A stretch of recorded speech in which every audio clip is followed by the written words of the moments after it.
Shularga javob qilyapman hozir. Har xil yozib menga olib kelib qo'yib ber Jasurbek. Nima haqqi bor? Xohlamasa ajraladi de. Bolachi.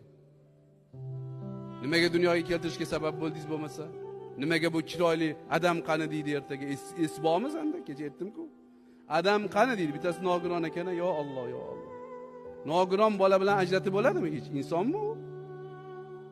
Bularni men qattiqroq aytayotganligim sal qalbga ta'sir qilish kerak.